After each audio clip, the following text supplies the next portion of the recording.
Assalamualaikum warahmatullahi wabarakatuh. Pada pertemuan kedua ini untuk mata kuliah agrostatistika kita akan membahas beberapa materi di sini. Pertama ada definisi atau pengertian nantinya, kemudian ada jenis data, kemudian ada skala pengukuran data, dan kemudian ada populasi dan sampel.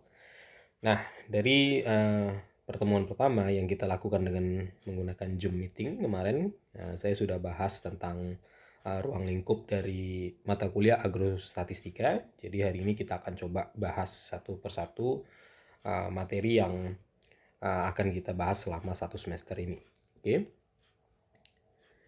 Nah, ini adalah buku rujukan yang saya pakai untuk menyusun mata kuliah ini, ya. Nah, jadi di sini ada buku prosedur, ya, prosedur statistik untuk penelitian pertanian karangan Arturo Agomez dan Kwancai Agomez. Nah, kemudian di sini juga ada dasar-dasar agrostatistika karangan dari Insinyur Kemas Ali Hanafiah, ya. Nah, jadi dua buku ini bisa dijadikan referensi kalian untuk mata kuliah ini, ya. Nah, jadi saya sarankan milikilah kedua buku ini, ya. Nah, boleh bebas beli di mana. Kemudian kita akan coba bahas yang pertama di sini materi kita, yaitu tentang pengertian statistika, ya. Nah, jadi kata statistika itu kan berasal dari bahasa Latin, yaitu status yang berarti negara dan digunakan untuk urusan negara. Nah, jadi awalnya statistika itu atau statistik itu adalah sesuatu yang berurusan dengan kenegaraan, ya. Hal ini dikarenakan pada mulanya statistik hanya digunakan untuk menggambarkan keadaan dan menyelesaikan masalah yang berhubungan dengan kenegaraan saja, ya. Seperti perhitungan banyak penduduk, pembayaran pajak, gaji pegawai, dan sebagainya. Nah, seiring dengan perkembangan zaman, statistik mulai mencakup hal-hal yang lebih luas. Cakupan statistik tidak hanya bertumpu pada angka-angka untuk pemerintah saja, tetapi telah mengambil bagian di berbagai bidang kehidupan, termasuk kegiatan bidang penelitian seperti pendidikan, psikologi, pertanian, sosial, dan sains. Nah, itu dia, ya. Nah, jadi sesuai dengan perkembangan zaman, akhirnya ilmu statistik ini, atau kita biasa sebut statistika, ya. Nah, walaupun beda nanti artinya antara statistik dengan statistika, mengalami perkembangan perubahan. Nah, jadi dia masuk ke bidang-bidang yang lainnya. Oke, ya. Nah, kemudian kata statistik sering dikacaukan dengan kata statistika. Nah, ini kadang-kadang kita sering salah nih. Statistik, statistika, padahal cuman berbeda di huruf A-nya saja, ya. Nah, berdasarkan penjelasan di atas, kata statistik sudah cukup jelas, ya kan? Nah, sedangkan statistika itu adalah ilmu atau metode untuk mengumpulkan data, ya. Nah, jadi statistik itu adalah ilmunya atau metode untuk mengumpulkan data, mengolah, menyajikan, menganalisa, dan menarik kesimpulan berdasarkan data. Nah, jadi kalau statistik dengan statistika itu adalah dua hal yang berbeda, ya. Walaupun sebenarnya sama-sama dalam satu rumpun, ya. Nah, oke. Kemudian yang kedua kita akan bahas tentang jenis data. Nah, data dalam statistik dapat dibagi menjadi 3 kelompok, yaitu berdasarkan sumber data terbagi primer dan sekunder, ya. Primer artinya pertama. Di sini adalah orang pertama yang mendapatkan data, kalau sekunder itu adalah orang kedua atau orang ketiga yang mendapatkan datanya. Oke. Kemudian berdasarkan jenis data dibagi menjadi data kualitatif dan kuantitatif. Data kualitatif terbagi menjadi data diskrit dan kontinu. Nah, nanti kita bahas yang ini, ya. Nah, berdasarkan skala pengukuran terbagi menjadi data nominal, ordinal, data interval, dan data rasio. Oke, kita coba bahas lagi di sini. Nah, data, ya, tadi seperti saya bilang ini ada rangkuman atau tabel atau diagram, ya, yang menunjukkan bagaimana data kualitatif, gitu, ya. Jadi data kualitatif itu contohnya jenis kelamin, warna kesayangan, asal suku, dan lain-lain sebagainya, gitu, ya. Nah, jadi masih banyak lagi yang dia bukan bersifat perhitungan, gitu, ya. Nah, kemudian ada data diskrit. ya. Ada data diskrit atau dari data kuantitatif itu dibagi menjadi dua ya, kata data diskrit dan kontinu. Untuk data diskrit itu ada jumlah mobil, jumlah staf contohnya, jumlah TV dan lain sebagainya. Kemudian kontinu berat badan, jarak kota, luas rumah dan lain sebagainya. Nah, jadi perbedaan antara diskrit dan kontinu itu adalah gini. Ya, kalau diskrit itu didapat dengan cara mencacah atau membilang. Nah, seperti ini kan jumlah mobil ada berapa? 100 misalkan gitu ya. Kemudian kalau kontinu tuh didapat dengan cara mengukur. Nah, misalnya ini berat badan. Kan harus kita ukur dulu, kita timbang dulu gitu ya kan. Nah, kalau ini kan nggak membilang 1, 2, 3 gitu ya. Kalau ini kan menggunakan ukuran. Nah, jarak kota ini kan menggunakan ukuran, ada meterannya gitu ya. Nah, jadi itu perbedaan antara data diskrit dengan data kontinu gitu ya. Nah, oke. Kemudian yang ketiga skala pengukuran.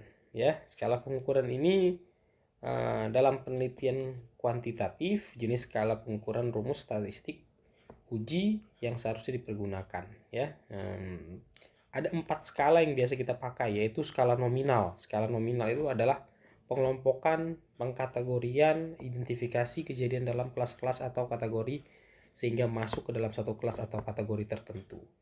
Nah, contohnya gini. Klasifikasi jenis kelamin. Nah, ini kita kasih label 1, 0 misalkan, ya, 1, 0. Nah, jadi dia saat kita melakukan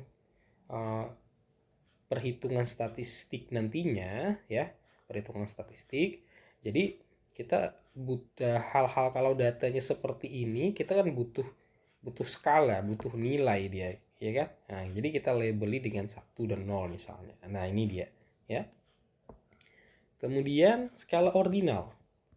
Nah, suatu hasil pengukuran disebut berada pada level ordinal apabila angkanya berfungsi menunjukkan adanya jenjang atau ranking. Nah, contoh seperti ini, skala sikap. Ya, nah, misalkan kita mau mengukur sikap. Nah, sikap apa misalnya? Misalkan melakukan survei terhadap sesuatu hal. Nah, kita bikin skala sikapnya apa?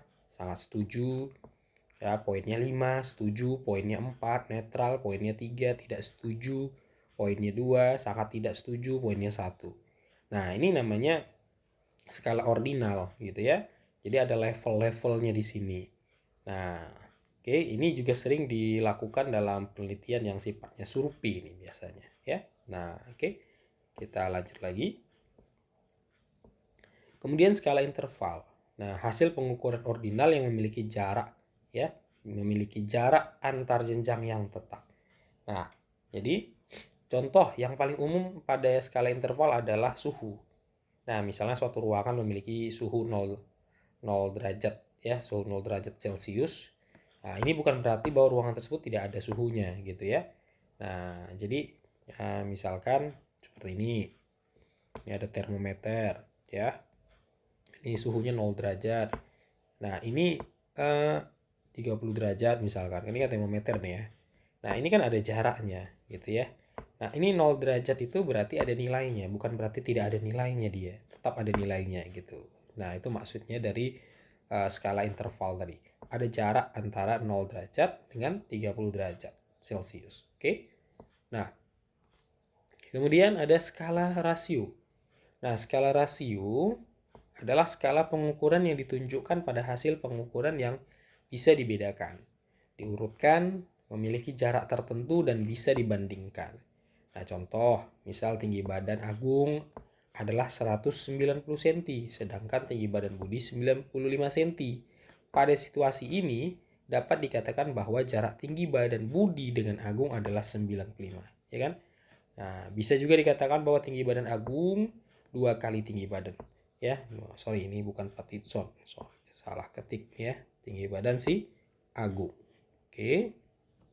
Nah, jadi di sini dia ada rasionya, ada pembandingannya ya, seperti ini, 2 kalinya gitu ya, ada rasio dia. Rasio kan kalau kita terjemahkan lagi dengan bahasa lainnya itu kan pembanding ya, perbandingan gitu ya. Nah, kemudian yang keempat itu ada populasi dan sampel. Ya, populasi itu adalah keseluruhan dari objek penelitian, sedangkan sampel itu adalah sebagian dari populasi tersebut. Nah, nilai yang dihitung dan diperoleh dari populasi disebut dengan parameter. Nah, populasi merupakan seluruh jumlah dari subjek yang akan diteliti oleh seorang peneliti. Misal 1000 ya, ada 1000 orang dikatakan sebagai populasi karena terkait dalam suatu penelitian. Kemudian pada pendapat lain mengatakan bahwa secara harfiah pengertian populasi adalah seluruh variabel yang terkait dengan topik pada penelitian. Nah, jadi misalkan sederhananya gini. Nah, kita memasak semangkuk mie ya, ada semangkuk mie nih. Nah, ini kita sebut sebagai populasi nih, ya, populasi. Nah, karena keseluruhan dari mie ini uh, kita ambil misalkan sedikit untuk mencicipi rasanya, ya, kita ambil sedikit, untuk mencicipi rasanya. Nah, ini jadi sampel, ya. Nah, ini jadi sampelnya. Nah, jadi keseluruhan mie yang ada di dalam katakanlah mangkuk ini adalah populasinya, dan saat kita mencoba untuk mencicipinya, ya, merasakan rasanya, nah itu menjadi sampelnya, gitu ya. Itu sederhananya. Nah, kemudian sampel, ya. Nah, ini yang terakhir. Nah, sampel adalah bagian dari populasi yang memiliki karakteristik mirip dengan populasi itu sendiri. Sampel disebut juga contoh. Nilai hitungan yang diperoleh dari sampel ini yang disebut dengan statistik, ya. Nah, jadi sekali lagi saya ulangi, bahwa saya seperti makan mie tadi, ya, ada satu mangkuk mie, kemudian kita coba mencicipi mie-nya, ya kan, coba mencicipi mie-nya.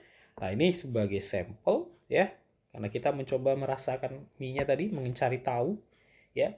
Nah, ini sebagai populasi, ya, populasi itu sebagai keseluruhannya. Nah, jadi untuk kita mencari tahu rasa mie tadi, ya, kita cukup mengambil sedikit saja, tidak perlu harus menghabiskan seluruh mie-nya tadi supaya tahu rasanya. Kalau itu kan menghabiskan, itu namanya bukan lagi mencari sampelnya atau mengambil sampelnya, tapi memang sudah kelaparan itu namanya, ya. Nah, oke, saya rasa itu aja untuk materi ini, karena materi pertama dari perkuliahan kita ini sifatnya tidak ada perhitungan, hanya memperkenalkan atau mereview kembali materi-materi yang mungkin dulu waktu SMA mungkin sudah pernah dibahas juga tapi terlupakan, ya. Oke, terima kasih untuk untuk pertemuan kedua ini. Sampai jumpa pada pertemuan yang berikutnya. Assalamualaikum warahmatullahi wabarakatuh.